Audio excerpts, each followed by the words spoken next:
Study IQ के audio मंथन कार्यक्रम में आपका स्वागत है। इस कार्यक्रम में यूपीएससी और राज्य सिविल सेवा परीक्षा के मेंस एग्जाम को ध्यान में रखते हुए टॉपिक को कवर किया गया है। कार्यक्रम में आज का टॉपिक है कि कैसे काम करता है कॉलेजियम सिस्टम। ये टॉपिक सामान्य अध्ययन प्रश्न पत्र 2 के राज्य व्यवस्था खंड से जुड़ा है। हम उम्मीद करते हैं कि ये टॉपिक आपके मेंस एग्जाम के लिए बेहद कारगर साबित होगा। तो आइए आज के अपने कार्यक्रम को शुरू करते हैं। न्याय को लेकर एक कहावत बहुत ही फेमस है। कहावत है कि न्याय में देरी होना न्याय ना होने के समान है। लेकिन जब न्याय करने वाले ही पर्याप्त संख्या में मौजूद नहीं होंगे तो फिर आम जनता को न्याय कैसे मिलेगा। भारत में न्याय मिलने में देरी की चर्चा हमेशा से ही होती रही है। आलम ये है कि देश में कुल लंबित पड़े मामलों की संख्या 5 करोड़ तक पहुंचने वाली है। इसके बावजूद केंद्र सरकार और सुप्रीम कोर्ट में जजों की नियुक्ति को लेकर लगातार टकराव की घटना देखने को मिलती रहती है। दोनों तरफ से एक दूसरे पर आरोप लगाए जा रहे हैं। सुप्रीम कोर्ट का तर्क है कि कॉलेजियम के दिए गए नामों को सरकार मंजूर नहीं कर रही है। वहीं सरकार का तो ये भी कहना है कि कॉलेजियम सिस्टम में बदलाव की जरूरत है। यहाँ तक कि कानून मंत्री खुलेआम बोल चुके हैं कि सरकार को इसके अधिकार मिलने चाहिए। फिलहाल न्यायिक नियुक्ति की स्थिति ये है कि देश में सुप्रीम कोर्ट और उच्च न्यायालयों की नियुक्ति कॉलेजियम सिस्टम के माध्यम से होती है। लेकिन दिक्कत ये है कि इस सिस्टम के अंतर्गत केवल न्यायाधीश ही सर्वे सर्वा होते हैं। पूरी दुनिया में केवल भारत ही एकमात्र ऐसा देश है जहां पर न्यायाधीशों की नियुक्ति न्यायाधीशों के द्वारा ही की जाती है। और इसी को ध्यान में रखकर 2015 में भारत सरकार द्वारा NJAC यानी राष्ट्रीय न्यायिक नियुक्ति आयोग नामक व्यवस्था को अपनाया गया है। हालांकि सुप्रीम कोर्ट ने इसे असंवैधानिक घोषित कर दिया है। और आज के इस कार्यक्रम में हम इसी विषय पर मंथन करेंगे। समझते हैं कि आखिर ये कॉलेजियम सिस्टम क्या होता है, यह कैसे काम करता है, इसका जन्म कैसे हुआ, इसमें क्या खामियां हैं, सरकार इसका विरोध क्यों कर रही है, सुप्रीम कोर्ट ने NJAC को क्यों खारिज कर दिया, ये कॉलेजियम सिस्टम से कैसे अलग था, इत्यादि चीजों पर नजर डालेंगे। तो चलिए सबसे पहले कॉलेजियम सिस्टम को ही जान लेते हैं। ये भारत में सर्वोच्च न्यायालय और उच्च न्यायालयों के न्यायाधीश की नियुक्ति और स्थानांतरण करने की एक प्रणाली है। ये प्रणाली भारत के सर्वोच्च न्यायालय के फैसलों के माध्यम से विकसित हुई है। इस तरह यह ना तो वैधानिक निकाय है और ना ही संवैधानिक निकाय है। गौरतलब है कि सुप्रीम कोर्ट और हाई कोर्ट दोनों के अलग अलग कॉलेजियम होते हैं। सुप्रीम कोर्ट के कॉलेजियम की अध्यक्षता भारत के मुख्य न्यायाधीश करते हैं। इसमें सुप्रीम कोर्ट के 4 वरिष्ठतम न्यायाधीश शामिल होते हैं, जबकि उच्च न्यायालय के कॉलेजियम की अध्यक्षता संबंधित उच्च न्यायालय के मुख्य न्यायाधीश करते हैं। उस न्यायालय के 2 अन्य वरिष्ठतम न्यायाधीश इसके सदस्य होते हैं। हाई कोर्ट कॉलेजियम द्वारा सुझाए गए नामों को पहले सुप्रीम कोर्ट कॉलेजियम द्वारा अनुमोदित किया जाता है, फिर वे नाम सरकार के पास भेज देते हैं। कॉलेजियम सुप्रीम कोर्ट के फैसलों से उपजा एक सिस्टम है। कॉलेजियम सिस्टम में केंद्र सरकार की केवल इतनी भूमिका होती है कि अगर किसी वकील का नाम हाई कोर्ट या सुप्रीम कोर्ट में जज बनाने के लिए बढ़ाया जा रहा है तो सरकार इंटेलिजेंस ब्यूरो से उनके बारे में जानकारी भर ले सकती है। केंद्र सरकार कॉलेजियम की ओर से आए इन नामों पर अपनी आपत्ति भी जता सकती है और स्पष्टीकरण भी मांग सकती है। हालांकि अगर कॉलेजियम फिर से उन नामों को सरकार के पास भेजता है तो सरकार उन्हें मानने के लिए बाध्य होती है। फिर कानून मंत्रालय से मंजूरी मिलने के बाद राष्ट्रपति की मुहर लगने के साथ ही जजों की नियुक्ति हो जाती है। अब सवाल है कि कॉलेजियम सिस्टम की शुरुआत कैसे हुई। दरअसल ये सर्वोच्च न्यायालय के निर्णयों के माध्यम से विकसित हुई प्रणाली है। इसे ना तो संसद के अधिनियम द्वारा ना ही भारतीय संविधान के प्रावधान द्वारा स्थापित किया गया है।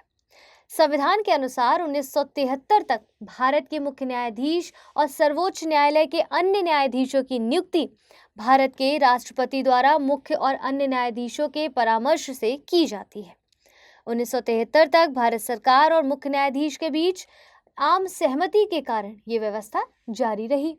लेकिन उसके बाद धीरे धीरे कार्यपालिका और न्यायपालिका के बीच संघर्ष की स्थिति उत्पन्न हो गई। और ये संघर्ष 1973 में जाकर तब मुखर हो गया जब न्यायमूर्ति A.N. रे को भारत के मुख्य न्यायाधीश के रूप में नियुक्त किया गया था। इनकी नियुक्ति को लेकर न्यायपालिका और कार्यपालिका के बीच इसलिए संघर्ष उत्पन्न हो गया था क्योंकि ये उस समय सबसे वरिष्ठतम न्यायाधीश नहीं थे। ये 3 न्यायाधीशों से जूनियर थे। बावजूद इसके इन्हें भारत के मुख्य न्यायाधीश के रूप में नियुक्त किया गया।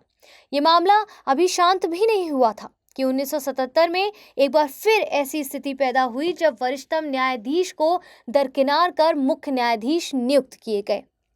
फिर आगे चलकर 3 अलग अलग मामले से साझे तौर पर कॉलेजियम सिस्टम की शुरुआत हुई और इन मामलों को न्यायाधीश मामले के नाम से जाना जाता है। इसके तहत पहला मामला 1981 में प्रथम न्यायाधीश केस के तौर पर आया, फिर 1993 में द्वितीय न्यायाधीश केस के तौर पर आया और फिर 1998 में तृतीय न्यायाधीश केस के तौर पर सामने आया। तो देखिए, प्रथम न्यायाधीश केस मामले को SP गुप्ता केस के नाम से भी जाना जाता है। इस केस के तहत सुप्रीम कोर्ट ने अपने फैसले में सुनाया कि परामर्श शब्द का अर्थ सहमति नहीं है। इसका मतलब ये हुआ कि न्यायाधीशों की नियुक्ति के मामले में सुप्रीम कोर्ट से किया जाने वाला परामर्श कार्यपालिका पर बाध्यकारी नहीं है। फिर 1993 में supreme court advocates on record association द्वारा एक और याचिका दायर की गई। इसे द्वितीय न्यायाधीश केस के रूप में भी जाना गया। इस मामले में सुप्रीम कोर्ट ने अपने 1981 के फैसले को खारिज कर दिया और परामर्श को सहमति में बदल दिया। इस तरह इस केस में सुप्रीम कोर्ट ने कहा कि भारत के राष्ट्रपति को भारत के मुख्य न्यायाधीश के परामर्श को मानना बाध्यकारी है। यही वह केस था जिसने कॉलेजियम सिस्टम की नींव रखी और इस फैसले को अदालत ने ये दावा करते हुए उचित ठहराया कि उम्मीदवारों को जानने और उनका आकलन करने के लिए CJI सबसे अच्छा विकल्प हो सकता है। हालांकि CJI को केवल वरिष्ठ न्यायाधीशों के एक पैनल के माध्यम से राय तैयार करनी होती है, जिसे अदालत ने कॉलेजियम के रूप में वर्णित किया है।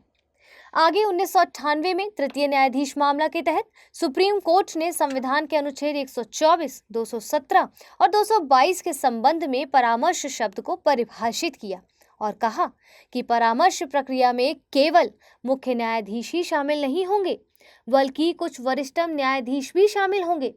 और इस तरह सुप्रीम कोर्ट ने स्पष्ट कर दिया कि सुप्रीम कोर्ट में नियुक्तियों के मामलों में कॉलेजियम में CJI और 4 वरिष्ठतम न्यायाधीश शामिल होंगे, जबकि उच्च न्यायालय में नियुक्तियों के मामले में उच्च न्यायालय के मुख्य न्यायाधीश और 2 वरिष्ठतम न्यायाधीश शामिल होंगे।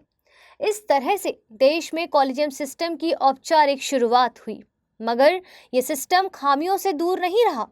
इनके कार्यपालिका और न्यायपालिका के टकराव को कम करने की बजाय और बढ़ा दिया।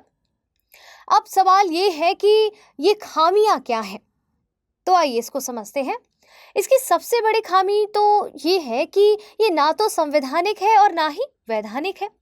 जबकि एक लोकतांत्रिक देश में जहां पर कानून का शासन हो, वहां इतनी बड़ी व्यवस्था केवल सर्वोच्च न्यायालय के निर्णयों से ही जारी है। दुनिया में केवल भारत ही ऐसा एकमात्र देश है जहां न्यायाधीशों की नियुक्ति न्यायाधीशों के द्वारा ही होती है। इसमें कार्यपालिका की कोई भूमिका नहीं होती है। साथ ही कॉलेजियम सिस्टम के माध्यम से नियुक्ति की सारी प्रक्रियाएं पूरी तरह से गुप्त होती हैं और इस प्रकार से लोकतांत्रिक देश में न्यायाधीशों की नियुक्ति के मामले पारदर्शिता का अभाव न्यायपालिका पर सवाल खड़े करता है। कॉलेजियम सिस्टम के द्वारा होने वाली नियुक्तियों को लेकर न्यायपालिका पर एक आरोप ये भी लगता है कि इससे न्यायिक प्रक्रिया में भाई भतीजावाद और वंशवाद को बढ़ावा मिलता है। साथ ही इस सिस्टम पर यह भी आरोप लगता है कि देश की मौजूदा कॉलेजियम व्यवस्था पहलवान का लड़का पहलवान बनने की तर्ज पर जज का लड़का जज बनने की जिद करके बैठी है।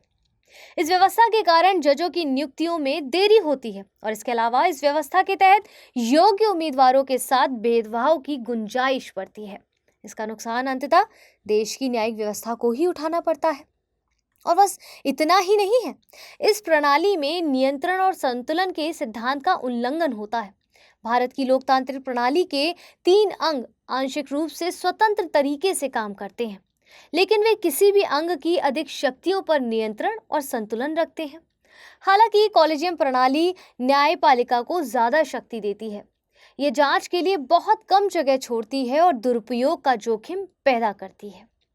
इस प्रणाली में कोई आधिकारिक सचिवालय शामिल नहीं है।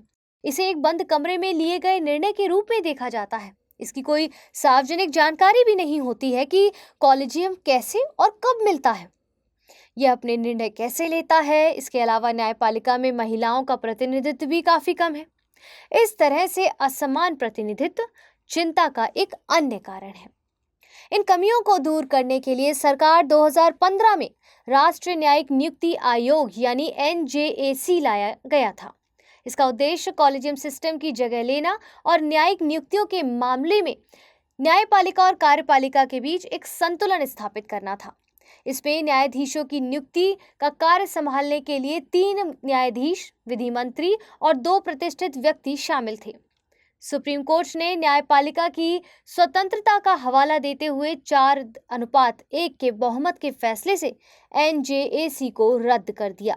तभी से कॉलेजियम सिस्टम पर सवाल उठते आए हैं कि क्या ये व्यवस्था ठीक है या अब समय आ गया है कि इस व्यवस्था को अन्य किसी व्यवस्था में बदलने की जरूरत है।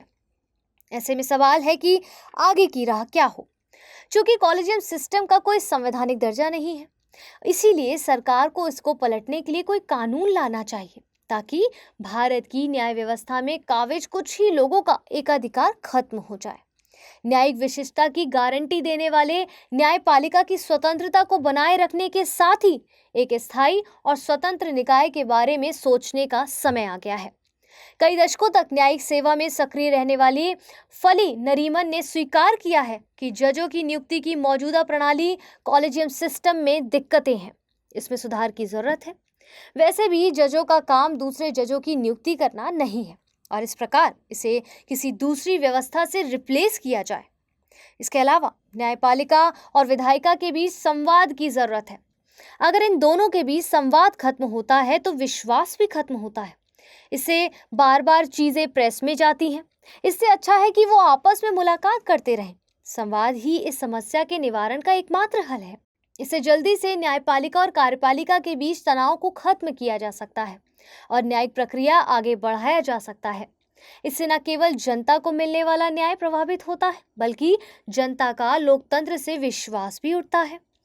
वर्तमान में न्यायपालिका ही एक ऐसी संस्था है जिस पर देश में जनता को अभी भी भरोसा है। बेहतर होगा कि समय रहते उचित निर्णय लिए जाएं ताकि ये भरोसा कायम रहे। इस मामले में NJAC एक संतुलित व्यवस्था थी जिसमें न्यायाधीशों के साथ साथ सरकार के प्रतिनिधि भी शामिल थे। जब कोई नई व्यवस्था नहीं बन जाती तब तक न्यायपालिका को इस व्यवस्था पर पुनः विचार करना चाहिए। तो चलिए पेन और पेपर निकालिए, आज के इस मंत्र पर आधारित सवाल को नोट करिए। कॉलेजियम सिस्टम न्यायिक स्वतंत्रता और शक्ति पृथक्करण सिद्धांत को बनाए रखने के लिए जरूरी है। समालोचनात्मक मूल्यांकन कीजिए।